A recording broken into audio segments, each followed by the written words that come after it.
வெள்ளிக்கிழமையில நல்ல ஹோரை பார்த்து அல்லது குளிகை நேரத்துல தங்க நகைகளையும் மற்ற நவரத்தினங்களையும் வாங்குறது அப்படின்றது மென்மேலும் அவற்றை நமக்கு கொண்டு வந்து சேர்க்கும் அப்படின்றது நம்பிக்கை. அதே மாதிரி வெள்ளிக்கிழமையில யாருக்கும் நாம கடன் கொடுக்க கூடாது. கடன் மட்டுமல்ல, பணத்தை பெரும்பாலும் வீண் விரயம் செய்யவே கூடாது. நாமும் கடன் வாங்கக்கூடாது. எந்த ஒரு பொருளையும் காசு கொடுத்துதான் வாங்கணும். கடனா பொருட்களை வாங்கக்கூடாது. அப்படி வாங்கினா அது எதிர்மறையான பலன்களை நமக்கு கொடுக்கும் அப்படின்னு சொல்லப்படுது.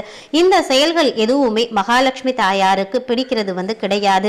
வெள்ளிக்கிழமை துளசி பூஜை மகாலட்சுமிக்கு செய்தோம் அப்படின்னா அஷ்ட ஐஸ்வர்யங்களும் உண்டாகும் அப்படின்றது நம்பிக்கை.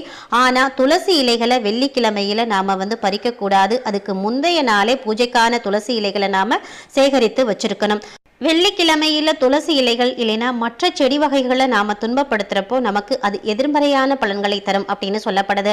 வெள்ளிக்கிழமையில லெதர், அதாவது தோல் பொருட்களை நாம தெரியாம கூட